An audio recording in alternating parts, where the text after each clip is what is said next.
Bueno, oramos para empezar la exposición de hoy. Padre, que nos adoptaste a través de tu único Hijo, Jesús, tu único, tu primer Hijo, y a través de Él somos todos hijos tuyos, por la fe que vos mismo pusiste en nosotros. Gracias por ese camino, gracias por la vida, gracias por la verdad revelada, que no tenías ninguna necesidad de revelarlo, pero lo hiciste. Porque ese sos vos, es esto, quién sos, amor, bondad, compasión, lento para la ira, grande de misericordia. Gracias te damos y te rogamos, como cada domingo, que nos hables, pero que también nos ayudes a escuchar y a entender.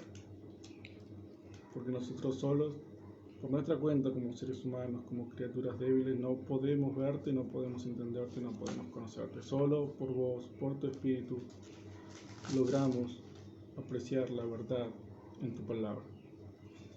Para tu gloria sea esto y todas nuestras vidas. Amén. Amén. Bien, seguimos con el Nuevo Testamento. Vamos a ver la segunda y la tercera carta de Juan. Sí, generalmente estas se predican juntas porque son muy cortas y porque están relacionadas entre sí. El autor se acordó, porque el autor en realidad es desconocido, pero se acordó que el autor es Juan, ¿sí? Que es llamado el Anciano, también el mismo de Apocalipsis y el mismo del Evangelio de Juan. ¿Sí? Aparentemente el apóstol Juan era llamado el Anciano. ¿Sí? Algunos dicen que era otro anciano y otro Juan incluso. Pero el consenso mayoritario dice que es Juan el apóstol, el discípulo amado por Jesús. Además, las cartas aparentemente fueron escritas el mismo día por la estructura, por los temas que trata, por la brevedad con la que fueron escritos ambos. Y los destinatarios, sin embargo, son distintos. La primera carta está destinada a una tal señora y a sus hijos. ¿Sí? Hay un debate sobre quién es esa señora. Algunos dicen que es una mujer prominente de una iglesia, otros dicen que es una amiga muy conocida, muy personal de Juan, y otros dicen que es lo que creo yo y lo que aparentemente es, según lo que dice la carta, que la señora es una iglesia local y sus hijos son los miembros de esa iglesia. ¿Sí? Recordamos que Dios o la Biblia trata al pueblo de Dios, a Israel, a la iglesia, como una mujer que va a ser desposada con el Cordero. Y la segunda carta, o la tercera carta de Juan, la segunda que vamos a ver hoy, está destinada a un hermano llamado Gallo.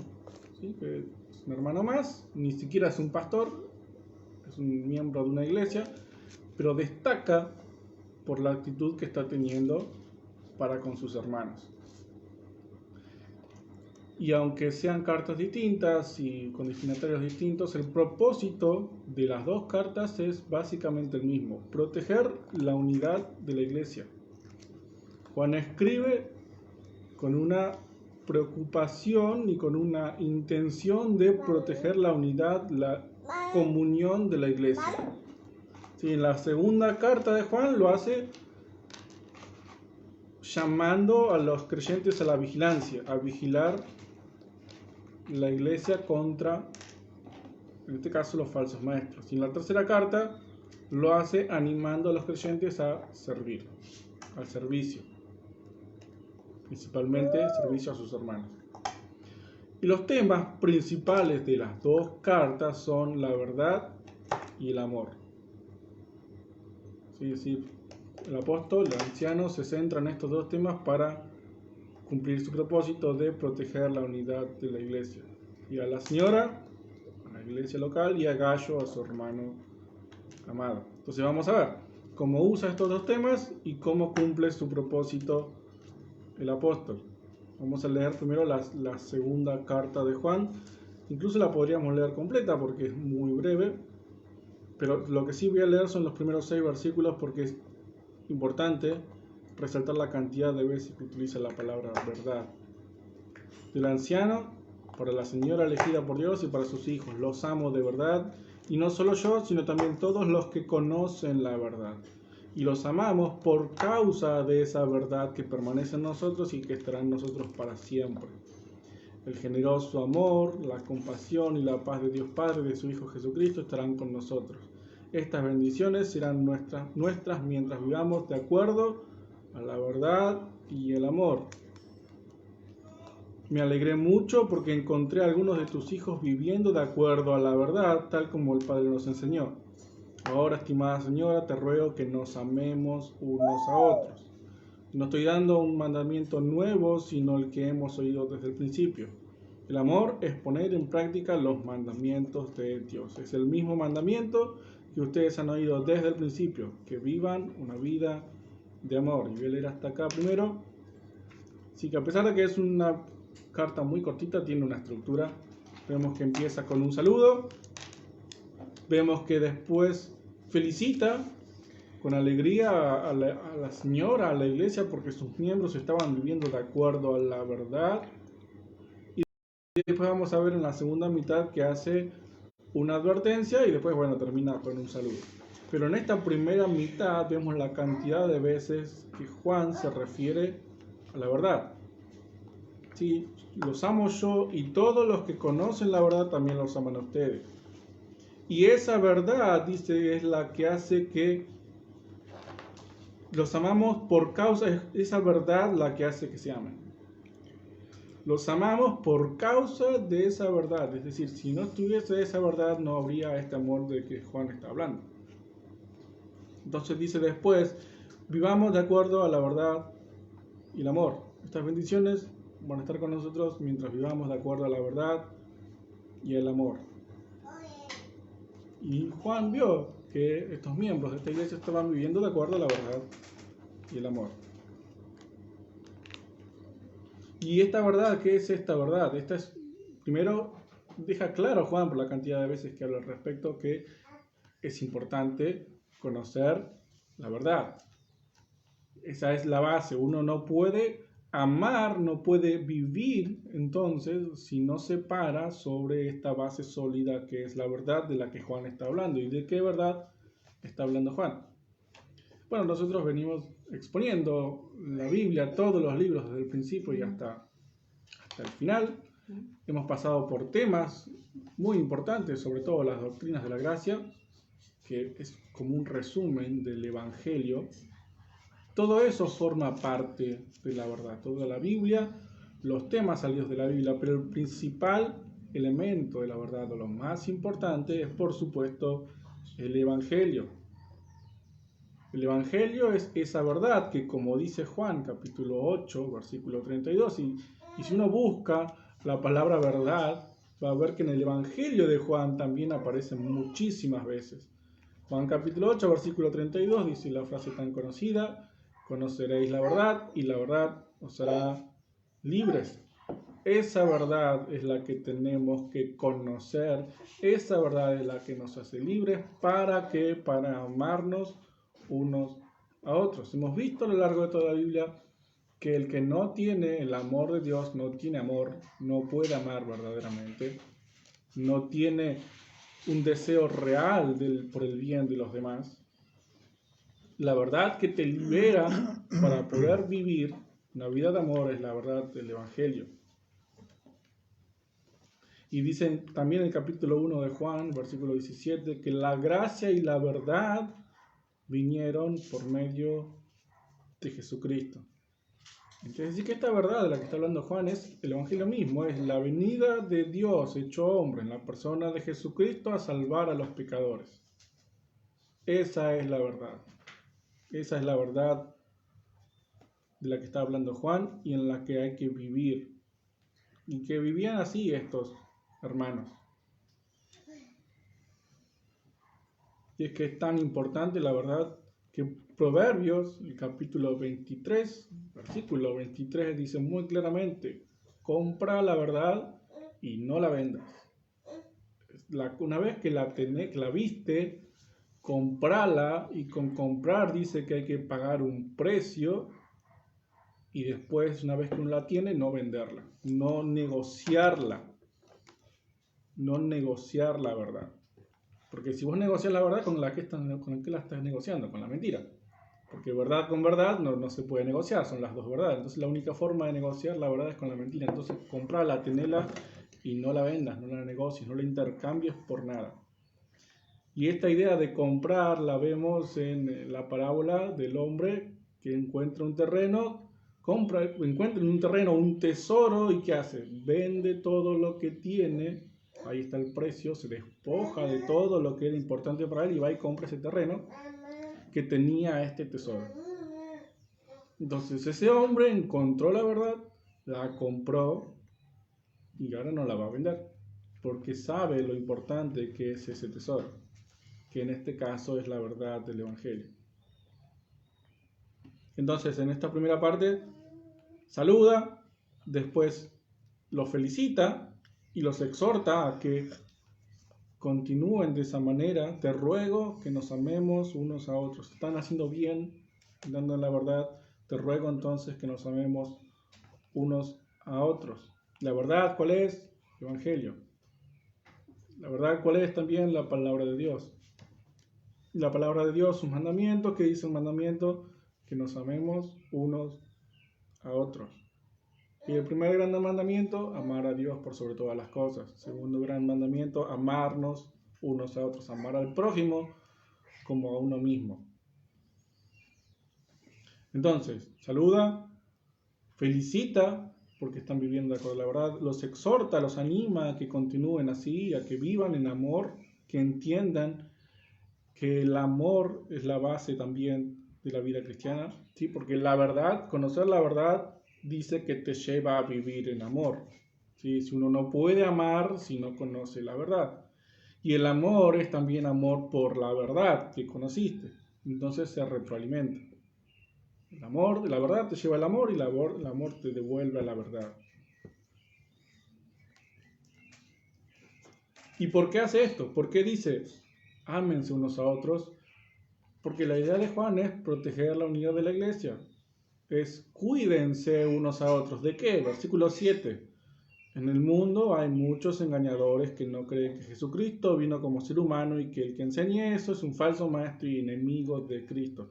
Ámense unos a otros, protéjanse unos a otros, porque en el mundo hay gente que está en contra de Cristo y por lo tanto en contra de ustedes. Entonces, si ustedes no se aman, si ustedes no se sirven, si ustedes no se protegen, nadie lo va a hacer. Va a ser complicada la vida en el mundo si ustedes no se aman unos a otros. Fíjense la palabra, muchos engañadores, y esto ya lo vimos también en 2 de Pedro. Muchos engañadores con muchos seguidores, es un ejército muy grande el que está del otro lado.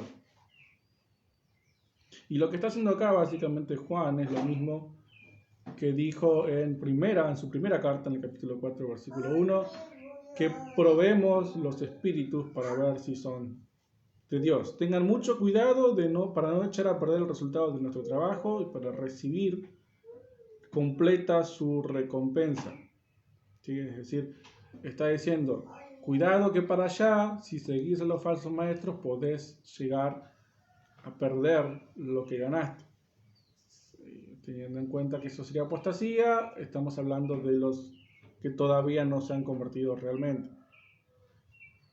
Todo aquel que vaya más allá de la enseñanza acerca de Cristo y la abandone no tiene a Dios, pero el que viva de acuerdo a ella tiene al Padre y al Hijo. Es eso, prueben los espíritus para ver si son de Dios, escúchenlos, presten atención. ¿Por qué? Porque a los falsos maestros, ya lo vimos en 2 de Pedro, no tienen salvación. Y dice acá, no reciban en su casa al que no tenga esta enseñanza, ni le den la bienvenida. El que le dé la bienvenida participa en sus malas acciones. ¿Qué significa esto de no darle la bienvenida?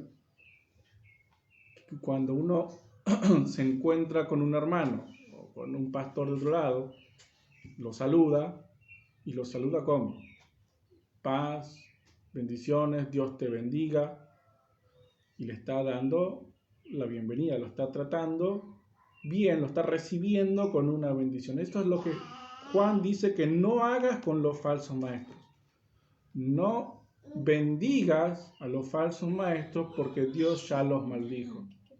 Y lo vimos en segunda de Pedro. Ellos están bajo maldición y no tienen escapatoria de la condenación del infierno.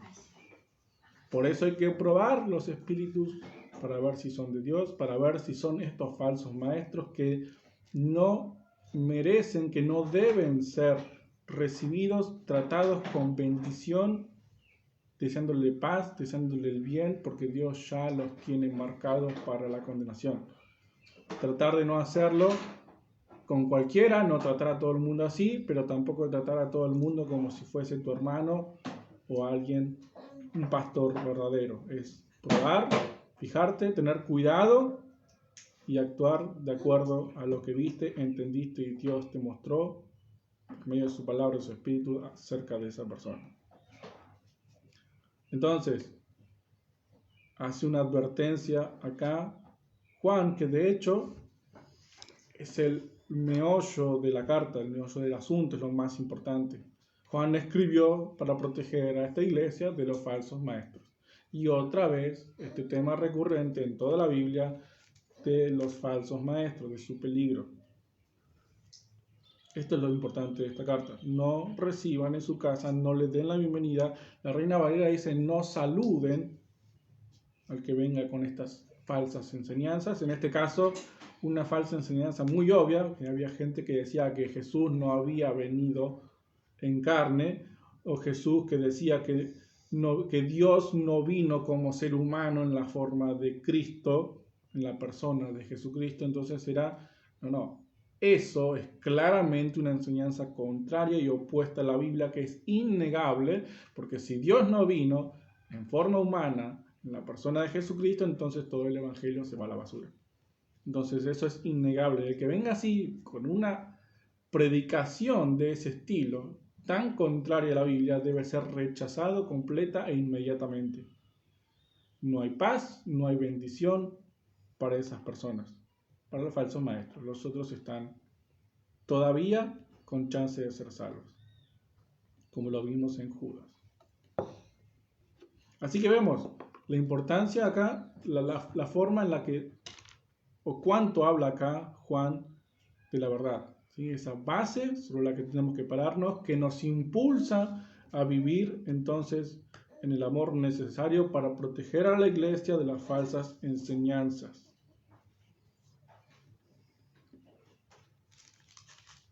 Y podríamos ahora pasar a la tercera carta de Juan, que también es corta, pero también tiene una estructura. ¿Sí? Empieza Juan, en el versículo 1 saluda, pero la primera parte son palabras de gozo, de alegría de Juan. Después vemos palabras de alabanza o de felicitación, tal como lo vimos en la segunda carta. Después Juan da dos ejemplos acerca de dos personas distintas y termina, obviamente, saludando a aquellos destinatarios de esta carta. Fíjense que empieza diciendo del anciano, para mi estimado hermano Gallo, a quien amo de verdad, otra vez. Por eso aparentemente fueron escritos al mismo tiempo, el mismo día. A quien amo de verdad, la verdad que te lleva a amar y el amor que te lleva a la verdad. Lo amo de verdad. ¿Y cómo demuestra Juan este amor? Por carta.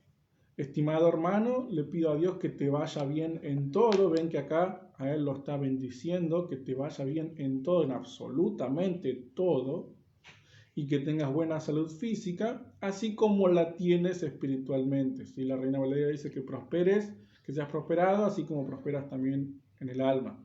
¿Sí? Juan sabía que Gallo estaba prosperando, estaba mejorando, estaba madurando espiritualmente, y entonces dice, así como estás madurando espiritualmente, yo le ruego a Dios que también lo hagas y prosperes y madures y mejores en todo aspecto de la vida. ese amor que tenía Juan verdadero por su hermano Gallo era hasta este punto de desearle absolutamente y con toda verdad y franqueza lo mejor. Y sigue diciendo, me alegré mucho cuando vinieron algunos hermanos en Cristo y me contaron que sigues fiel a la verdad y la practicas. Gallo andaba en la verdad, vivía de acuerdo a la verdad, tal como los hermanos en la otra iglesia. Lo que más me alegra es oír que mis hijos vivan de acuerdo a la verdad, que ya sabemos cuál es. Entonces hasta acá, palabras de gozo de Juan, palabras de alegría, demostrándole a Gallo que él está contento con lo que está haciendo. Imagínense, Juan, un anciano, un hombre mayor, con mucha experiencia y conocimiento, el apóstol de Jesucristo, que te diga, estás haciendo bien las cosas, estoy contento con tu labor, con tu trabajo, por lo que estás haciendo. Y esto es como dice 1 Corintios capítulo 13, versículo 6, cuando describe Pablo al amor y dice en este versículo que el amor no se goza de la injusticia, sino que se goza de la verdad. ¿Y qué es lo que está pasando? El amor que tenía Juan por Gallo y por todos sus hermanos hacía que sintiera este gozo, esta alegría, porque la verdad estaba siendo practicada. El amor se goza de la verdad. El verdadero creyente, sobre todo los pastores, cuando ven que sus ovejas están viviendo de acuerdo a la verdad, sienten muchísima alegría, muchísimo gozo en esos casos. Porque el amor se goza de la verdad, se goza de escucharla, se goza de entenderla, se goza de practicarla, se goza de que sus hermanos la escuchen, la entiendan y la practiquen también. El amor se goza, se alegra con la verdad. Y después de estas palabras de gozo, vemos palabras de alabanza o de felicitación, ¿sí? Alabanza en el sentido de felicitar, no de rendir culto o adorar, sino de aplaudir. Estimado hermano, estás haciendo un buen trabajo al ayudar lo mejor posible a nuestros hermanos, aun cuando no los conozcas. Ellos dieron testimonio a la iglesia del amor que tú tienes. Ayúdalos a que continúen su viaje y hazlo de una manera que agrade a Dios, pues ellos se fueron de viaje para servir a Jesucristo y no aceptan nada de los que no creen. Así que nosotros debemos ayudarlos para que juntos trabajemos por la verdad. ¿Y se acuerdan? El propósito de Juan de mantener la unidad de la iglesia, de protegerlas, en este caso, llamando al servicio, a servir a los hermanos. Debemos ayudar a los hermanos que necesitan, en este caso, algo muy importante, misioneros que estaban pasando por ese lugar, por esa iglesia, que Gallo no conocía, pero sin embargo los ayuda igual porque estaban trabajando para Cristo. Y esto es lo que Juan felicita de él. Juan alaba, aplaude a Gallo por ayudar de esa manera a sus hermanos, incluso cuando eran completos desconocidos. Y es que es importante felicitar al que hace bien las cosas. Es importante señalar a una persona cuando hizo algo bien. Necesitamos ese apoyo de las personas, sobre todo de nuestros hermanos, más de los líderes de una iglesia, que te señalen y te digan, estás haciendo bien las cosas. Porque nos tienen que señalar también y avisar cuando estamos haciendo mal. Sí, también. Pero cuando hacemos bien las cosas, cuando alguien hace bien las cosas, es importante, necesario señalarlo también. De hecho, es lo que hizo Pablo con los tesalonicenses en su primera carta. Primera a los tesalonicenses, capítulo 4, versículos 1, 2 y 10, que Pablo dice, ¿están haciendo bien las cosas? Ahora yo les pido que se esfuercen y hagan más. Les dice, ustedes se están amando, yo veo que se aman unos a otros. Ahora les ruego, les pido que se amen todavía más. Y eso es lo que está haciendo Juan con Gallo. estás haciendo bien, ahora seguí así porque está bien ese camino, está bien esa forma de moverte, de trabajar, de servir a tus hermanos.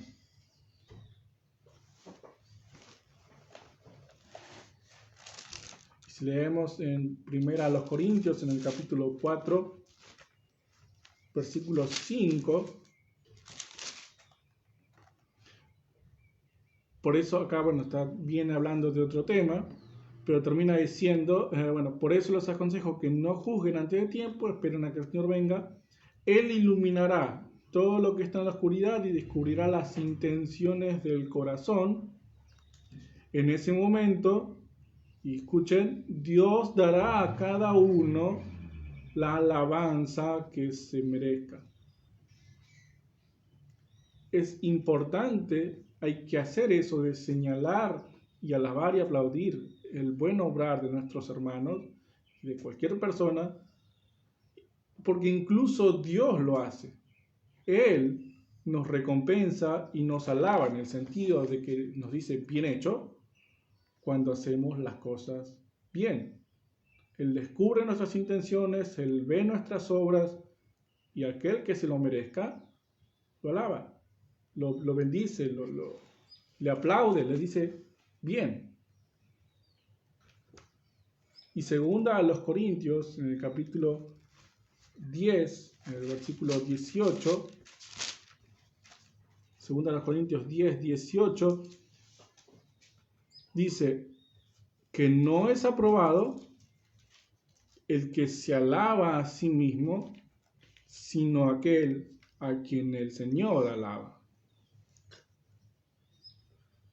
Esta idea de felicitar, de alabar, de aplaudir un trabajo bien hecho es importante. Hasta Dios lo hace.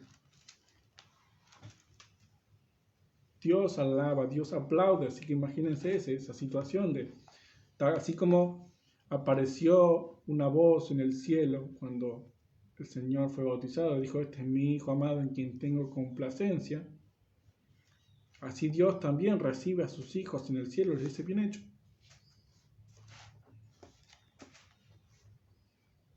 Así que es importante señalar, destacar las cosas que los hermanos y cualquier persona hace bien. Y bueno, acá hago un paréntesis porque cualquier persona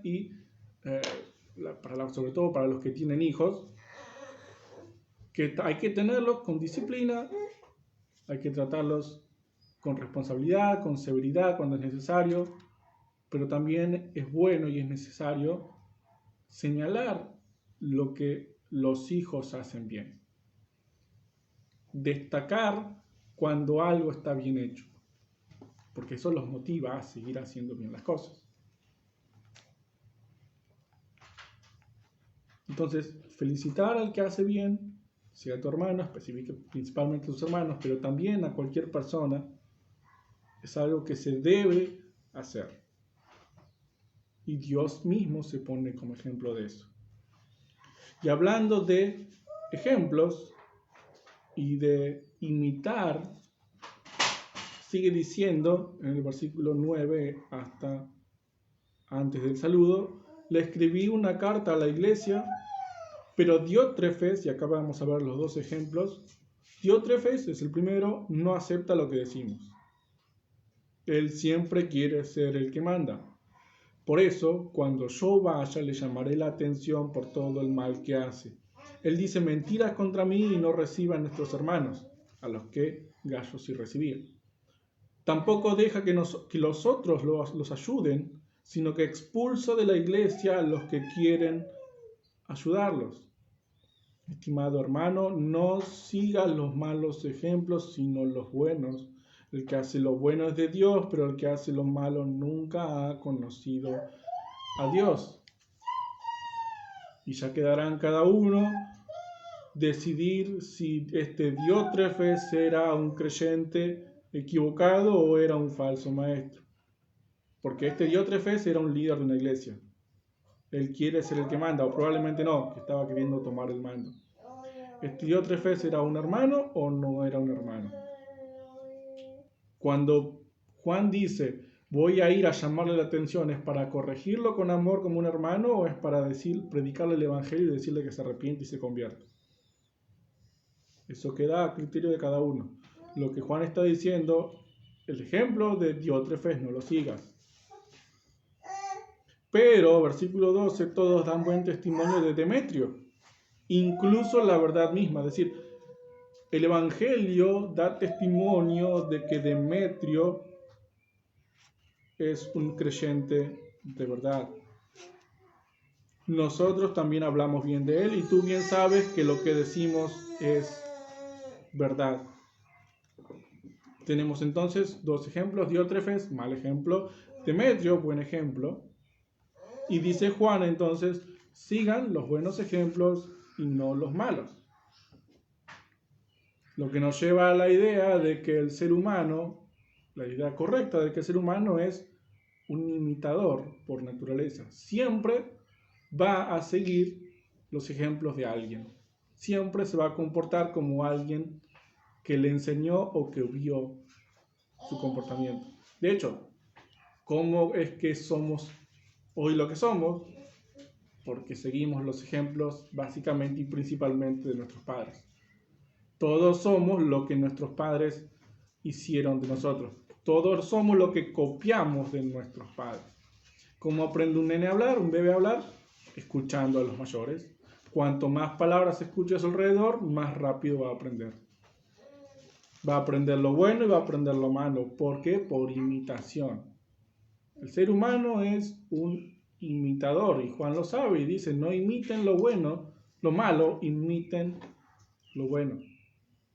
Y lo dice porque hay posibilidad bastante grande de imitar lo malo también. Somos imitadores. Entonces da estos dos ejemplos y dice, seguí el de Demetrio, no el de Diótrefes. Pablo dice en una de sus cartas, sean imitadores de mí como yo de Cristo. También dice en otra de sus cartas, sean imitadores de Dios como hijos amados. Es decir, estamos llamados a imitar a alguien. O estamos en la tierra y tenemos esa tendencia natural de imitar a alguien. Bueno, la Biblia nos llama, y Juan también, a imitar lo bueno, a imitar los buenos ejemplos, a imitar lo mejor. A Dios, a Cristo, a Pablo, a Juan, a Demetrio, a Gallo, a los hermanos de la primera y la segunda carta de Juan. Somos imitadores, pero tenemos que imitar lo bueno y no lo malo. Y así es que Pablo entonces protege la unidad de la iglesia en esta carta. Si aquel, porque muy probablemente Diótrefes, que quería ser un líder, haya tenido seguidores que lo apoyen, porque si no es imposible que una persona sea líder si no tiene seguidores. Entonces está llamando a esa iglesia a no seguir el ejemplo de Diótrefes y sí seguir el ejemplo de Demetrio. Y de esa manera entonces protege, y el de Gallo también, por supuesto, protege la unidad de la iglesia. Leemos segunda a los Corintios capítulo 13, versículo 8.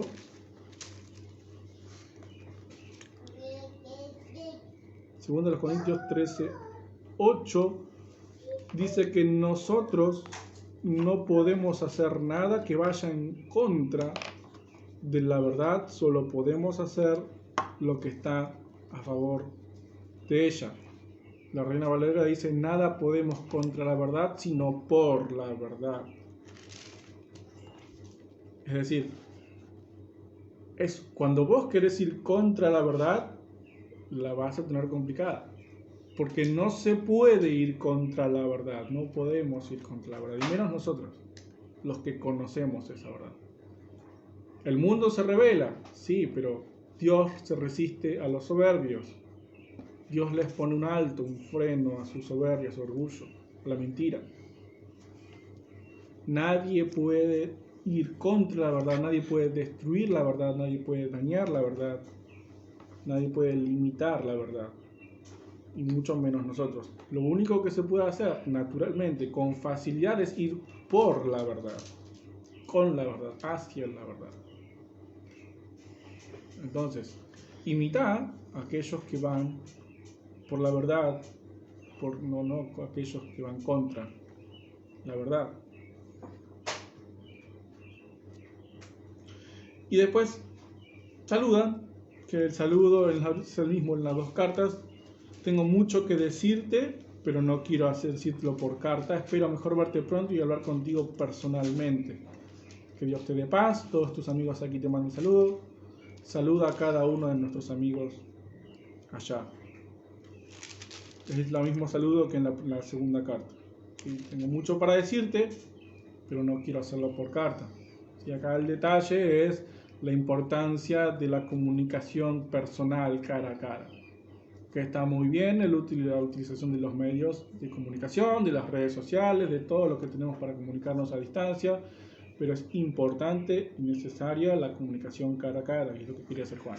Y yo te podría escribir muchísimo, pero prefiero hacerlo en persona, porque así es mejor. Entonces tenemos hasta acá, según el tercer Juan, vemos la importancia desde estos escritos de Juan de la verdad y el amor. La importancia de conocer la verdad, de conocer a Cristo, de tener a Dios, como dice en la segunda carta. La importancia de aceptar y de vivir por la verdad, que te lleva al amor, a la acción, al servicio por tus hermanos, que te lleva a gozarte por el bien que hacen tus hermanos. Así que vamos a orar para terminar. Posición agradeciendo a nuestro Padre que está en el cielo. Te damos gracias por hablarnos, porque nos tenés en cuenta a pesar de que no somos nada, no somos nadie, y velás por nosotros todos los días, a cada hora. Él está ahí, nuestro Señor está ahí, Jesús está ahí, intercediendo por nosotros ante vos, ante el trono, ante el juez, eternamente, para que nos recibas con los brazos abiertos en tu hogar. Ayúdanos a vivir como estas personas vivieron, en la verdad y en el amor. Ayúdanos a entender primero qué es eso por tu Espíritu en nosotros y después a ponerlo en práctica. Practicar la verdad y vivir en amor. Porque esa es la forma de glorificarte y exaltarte. Que todo el mundo vea a tu Hijo en nosotros. Amén.